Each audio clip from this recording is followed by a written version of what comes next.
তোমাদের নিয়ে যাব কলকাতার মোস্ট পপুলার জুতো এবং ব্যাগের জন্য ফেমাস মেট্রো প্লাজাতে। এই মতো আমাদের ডেস্টিনেশন ছিল আজকে ময়দান। দমদম থেকে মেট্রো ধরে আমরা নেমে গেছিলাম ময়দান স্টেশনে।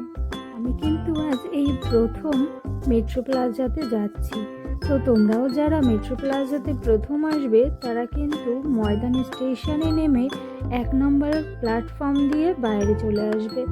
আমরা যখন বাইরে এলাম, দেখো দিনটা ছিল বেশ ভালোই, বাড়ি থেকে বেরিয়েছিলাম, কিন্তু মেট্রোর বাইরে যখন এলাম দেখলাম ঝমঝমিয়ে বৃষ্টি পড়ছে। তো কি করব, আমরা তো আর বেশিক্ষণ দাঁড়াতে পারবো না, তার কারণ আমাদের আরও অনেক জায়গায় যাবার ছিল। মেট্রো স্টেশনের বাইরে এসে দেখবে বাঁ দিক দিয়ে একটা রাস্তা চলে গেছে। এই যে সোজা রাস্তাটা দেখতে পাচ্ছ, এই রাস্তা দিয়ে 5-7 মিনিট হাঁটলেই মেট্রো প্লাজা মলটা কিন্তু তোমরা পেয়ে যাবে। তো আমরা বাঁ দিক দিয়ে হেঁটে আবার বাঁ দিকে মুড়ে গেলাম। এই যে দেখছো টাটা স্টিলের যে বিল্ডিংটা, এর পাশ দিয়ে সোজা হেঁটে যাবে, যাবার পরে আবার বাঁ দিকে টার্ন নেবে। হাঁটলেই তোমরা কিন্তু সামনে দেখতে পাবে মেট্রো প্লাজার শপিং মলের গেটটা। ডান দিকে এই যে গেটটা দেখতে পাচ্ছ, লেখাই আছে মেট্রো প্লাজা শপিং। এখান থেকে সোজা ভেতরে ঢুকে যাবে। যদি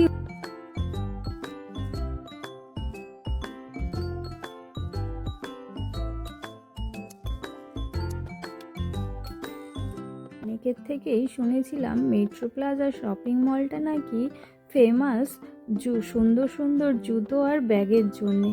তো সেই জন্যেই আমাদের মেট্রো প্লাজাতে আসা, কারণ সব জায়গায় একটু ঘুরে দেখা উচিত আর শপিং এক্সপিরিয়েন্সও বাড়ানো উচিত, আমার যেটা মনে হয়। তো সেই জন্যেই আমরা আজকে চলে এসেছি মেট্রো প্লাজাতে। বুঝতে পারলাম পুরো মলটাই কিন্তু এসি। আমরা যেহেতু দিওয়ালির আগে গেছিলাম, তো সেই জন্যে মলটাকে এত সুন্দর সাজিয়েছিল। এই যে ছাতা আর লাইটগুলো দেখছো, ভীষণ সুন্দর লাগছিল এই জায়গাটা দেখতে। আমরা এত সকালে গেছিলাম যে পুরো মলটাই কিন্তু পুরো ফাঁকা, মনে হচ্ছিল যেন আমরাই শুধু পুরো মলটাতে আছি। আর বেশিরভাগ সবগুলো তখন ওপেনই হয়নি। শপিং করতে ভালোবাসে না এরকম একটা মেয়ে আছে বলে আমার মনে হয় না, তার কারণ মেয়েরা কিন্তু শপিং পাগল, আর আমি তো একটু বেশিই মনে হয়।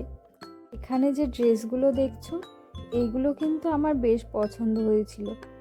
আর এই যে শুগুলো দেখছো, এই শুগুলো ফ্ল্যাট 400 ছিল। প্রথমে ঢুকতেই চোখে পড়লো এই শপটাতে ফ্ল্যাট 400-এ এই জুতোগুলো সেল দিচ্ছিল।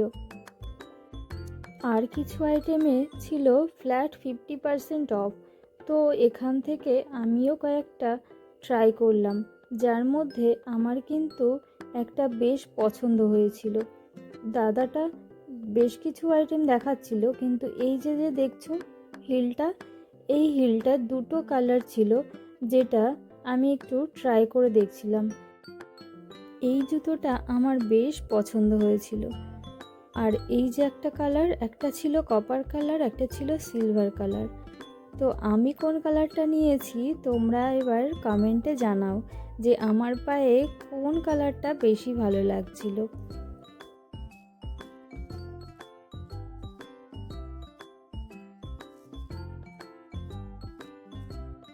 জুতো কেনার পর আমরা চলে এলাম এই দোকানটাতে, যেখানে এই যে একটা নেট টাইপের টপ দেখছো, জানি না এটার মধ্যে কি আছে, যার দাম ছিল নাকি মাত্র 1,500 টাকা। মানে কি ভাই, এটাতে কি ডায়মন্ড আছে যে 1,500 টাকায় এই একটা নেটের টপ?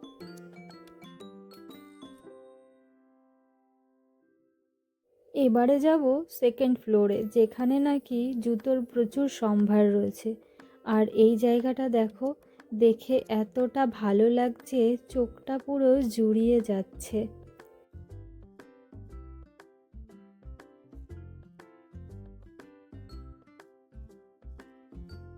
তবে আমার কাছে কিন্তু এই মলের প্রত্যেকটা জিনিস, জুতো, শু বা ড্রেস যাই বলো না কেন, কোয়ালিটি অনুযায়ী একটু হাই রেঞ্জই লেগেছে। তার কারণ আমি কিন্তু প্রচুর জায়গাতেই শপিং করি, কোয়ালিটি অনুযায়ী একদমই দামটা ঠিকঠাক ছিল না। আর সব কিছুরই যেন কোয়ালিটি অনেক পুরানো পুরানো লাগছিল। মনে হচ্ছিল শপে থাকতে থাকতে এগুলো পুরো একেবারেই ডাল হয়ে গেছে। মেট্রো প্লাজাতে এসে কার কেমন শপিং এক্সপিরিয়েন্স জানি না, তবে আমার বাপু একদমই ভালো লাগেনি। জুতোগুলো কোয়ালিটি অনুযায়ী এত দাম বেশি কি বলবো, আর সব কটাই মনে হচ্ছিল ছেঁড়া ফাটা পুরানো জুতো, যার জন্যে আমার কিন্তু শপিং এক্সপিরিয়েন্স একদমই ভালো না মেট্রো প্লাজাতে। তোমরাও তোমাদের শপিং এক্সপিরিয়েন্স জানাতে ভুলো না কিন্তু।